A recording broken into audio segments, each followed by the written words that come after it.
জানেন সারা রাজ্যে আজকে ত্রিপুরা প্রদেশ কংগ্রেসের তরফ থেকে সাম্প্রতিক বন্যা এবং ধসে আম জনসাধারণের যে ব্যাপক ক্ষয়ক্ষতি হয়েছে, বিশেষ করে কৃষক, চাষি, পশুপালক, শ্রমজীবী অংশের মানুষ, মৎস্যজীবী দারুণভাবে ক্ষতিগ্রস্ত।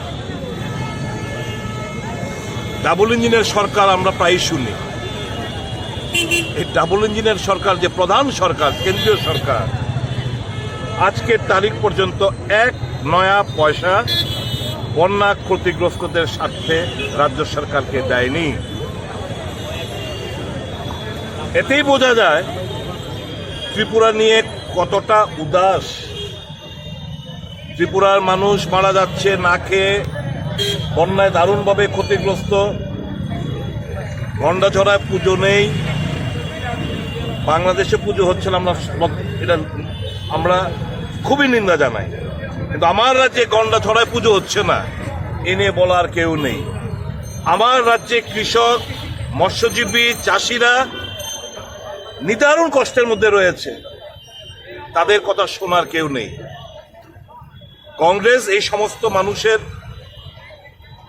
তাদের মনের ভাবাবেগকে পুঁজি করে আমরা কর্মসূচি হাতে নিয়েছি। এবং এটা করতে গিয়ে আজকে আপনারা জানেন, দুর্ভাগ্য, মানুষের কথা বলতে গিয়ে আজকে মোহনপুর এসডিএম এর পক্ষের ভেতরে আমাদের কংগ্রেস কর্মীরা তাদের শরীর থেকে রক্ত ঝরেছে। 8-9 জন ইনজিওর্ড, ব্যাডলি ইনজিওর্ড, এরা হাসপাতালে গেছে, আইজিএম হাসপাতালে। গুন্ডারা, হারমাত বাহিনীরা মোহনপুরের সংঘবদ্ধ হামলা চালিয়েছে এসডিএম অফিস কক্ষের ভেতরে। অপরাধ মানুষের কথা বলতে এসছে, অপরাধ কৃষক কুলের কথা বলতে এসছে, অপরাধ মৎস্যজীবীদের ক্ষতির কথা বলতে এসছে, অপরাধ যে শ্রমিক মেহনতি মানুষের দুর্দশার কথা বলতে এসছে। কাজে তাদেরকে মারধর করো, লাঠিপেটা করো। ফেসিবাদের একটা সীমা রয়েছে, এদের মধ্যে আর স্বৈরাচারী শাসকদের মধ্যে আমরা কোনো পার্থক্য খুঁজে পাই না। যাই হোক, রক্ত ঝরুক আর যাই খুশি হোক, কংগ্রেস দল মানুষের স্বার্থে তারা তাদের ভূমিকার দায়িত্ব সবটাই পালন করবে। এবং আজকে এই সারা রাজ্য জুড়ে একই কায়দায় 23টি মহকুমায় আমরা আমাদের কর্মসূচি পালন করছি। আমাদের ডিমান্ডের মধ্যে শুধু এইগুলোই নয়, আচমকা বিদ্যুৎ মাশুল বৃদ্ধি করা হয়েছে, আমাদের দাবি সনদের মধ্যে রয়েছে। এবং এগুলো to the chief secretary through SDM, কি বিদ্যুৎ মাশুল বৃদ্ধি অন্তত 1 বছর তোমরা স্থগিত রাখার সিদ্ধান্ত।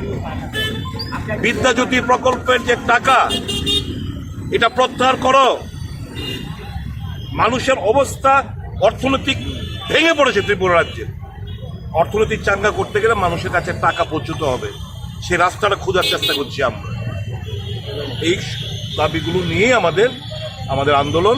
আমরা এখন এসডিএম অফিস পক্ষে সদর জেলা সভাপতির নেতৃত্বে ওখানে গিয়ে ডেপুটেশন প্রদান করা।